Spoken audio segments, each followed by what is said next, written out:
Dream career में आप सभी का स्वागत है।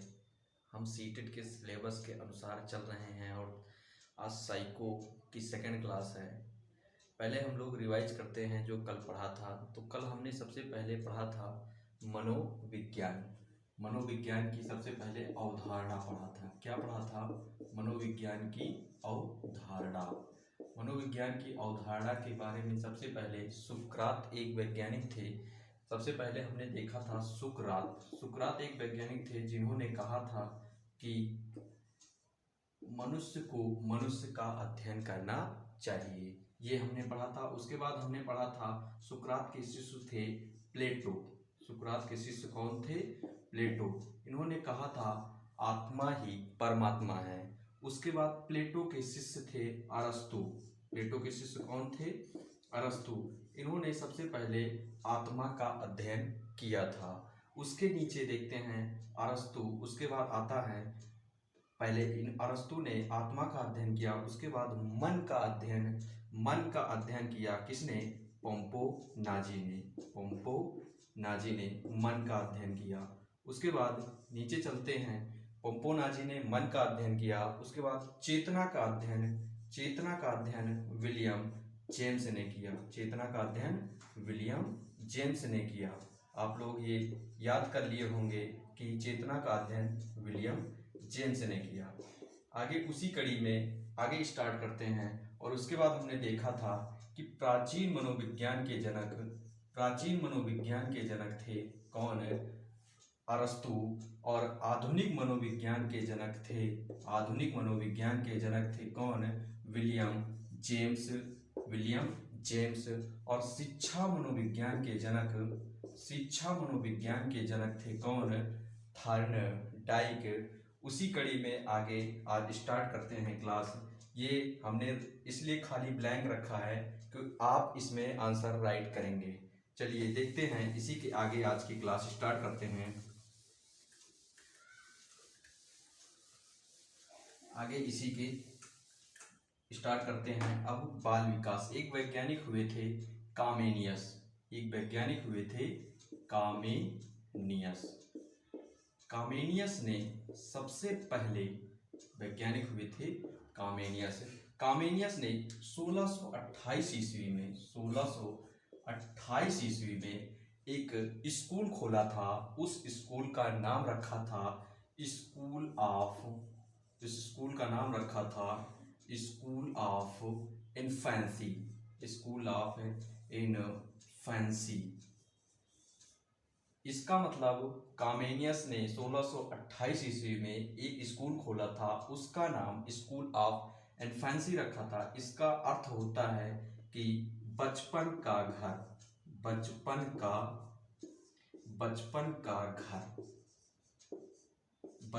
घर, या इसे बचपन का विद्यालय कहते हैं। बचपन का घर या बचपन का विद्यालय इसे ही कहा जाता है। आगे इसी कड़ी में 29 वर्षों के प्रयास के बाद कामेनियस ने एक और अध्ययन किया अपने ही बच्चे पर। 29 वर्षों के बाद 1657 ईस्वी में एक चित्रमय पुस्तक की खोज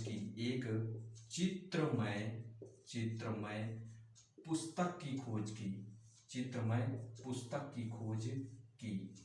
तो देखते हैं, कामेनियस ने 1628 ईस्वी में स्कूल ऑफ इन्फेंसी, बचपन का घर या बचपन का विद्यालय, ये खोला। और 29 वर्षों के प्रयास के बाद इन्होंने सबसे पहले चित्रमय पुस्तक की खोज की। इन्हीं के प्रयास के बाद बाल मनोविज्ञान का जन्म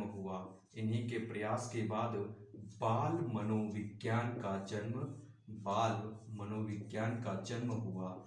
और बाल मनोविज्ञान का सबसे पहले अध्ययन जिसने किया उसका नाम है पेस्टोलॉजी। यानी बाल मनोविज्ञान का अध्ययन सबसे पहले किसने किया था? पेस्टोलॉजी ने अपने ही एक बालिका थी उनकी, अपने ही 3.5 वर्षीय बालिका पर अपना प्रयोग किया था और इन्होंने इनकी पुस्तक का नाम था बेबी बायोग्राफी।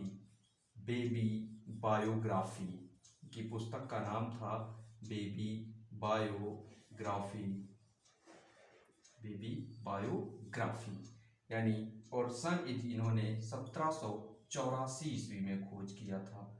1784 ईस्वी में। तो कामेनियस एक वैज्ञानिक थे जिन्होंने 1628 ईस्वी में स्कूल ऑफ इन्फेंसी यानी बचपन का घर या बचपन का विद्यालय खोला और 29 वर्षों के प्रयास के बाद इन्होंने ही चित्रमय पुस्तक सबसे पहले प्रस्तुत की और उसी के बाद पेस्टोलॉजी नामक वैज्ञानिक आए जिन्होंने 3.5 वर्ष तक अपने बच्चे मतलब अपनी लड़की के ऊपर प्रयास किया और उन्होंने बाल मनोविज्ञान की खोज की।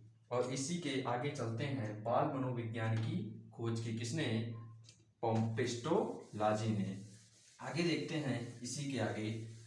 आप लोग ऐसे ही नोट्स बनाते चलिएगा, बहुत ही हेल्पफुल नोट्स तैयार हो जाएगी आपकी कुछ दिनों में। और चलते हैं आगे देखते हैं, बाल मनोविज्ञान हो गया। आगे आता है किशोर मनोविज्ञान के जनक। किशोर मनोविज्ञान के जनक कौन है? किशोर मनोविज्ञान के जनक, किशोर मनोविज्ञान के जनक कौन है? आप लोग बताइएगा अगर आप लोग को पता हो। के जनक, किशोर मनोविज्ञान के जनक हैं स्टैनले हॉल।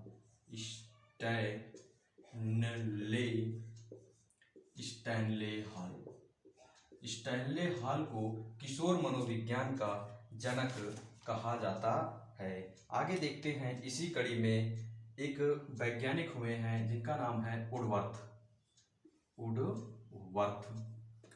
वुडवर्थ नामक वैज्ञानिक ने सबसे पहले वंशानुक्रम और वातावरण के गुणनफल को विकास नाम दिया।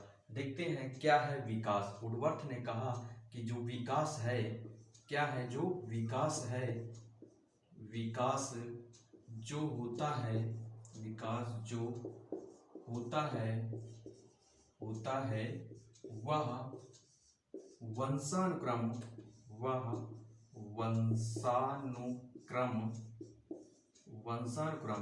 और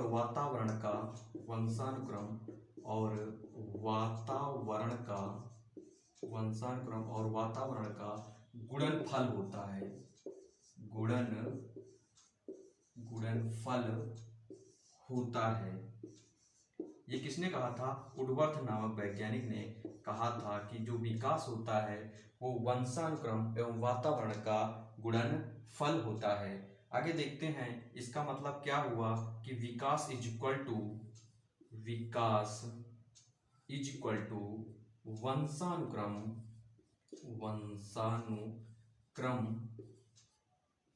इनटू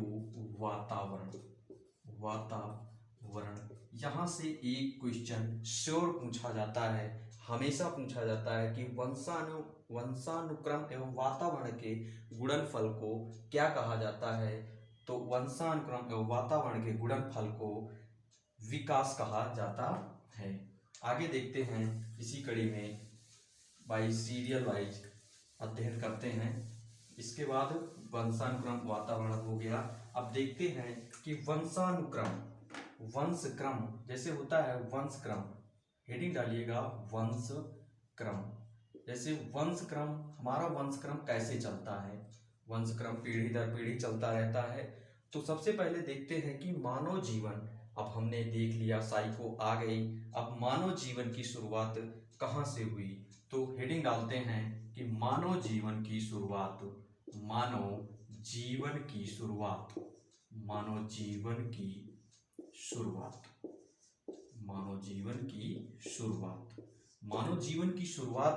सबसे पहले देखते हैं। मानव जीवन की शुरुआत सबसे पहले आते हैं माता, उसके बाद आते हैं पिता।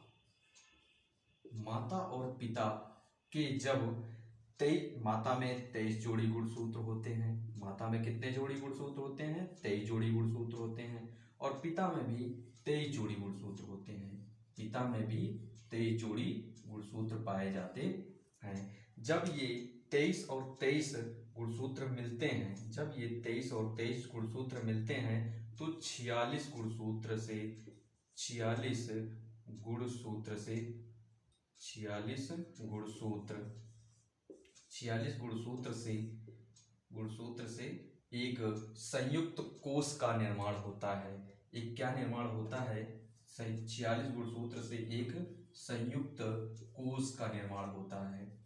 संयुक्त कोष का निर्माण होता है। जो ये 46 गुणसूत्र होते हैं, संयुक्त कोष का जो निर्माण होता है, इसे क्या कहा जाता है?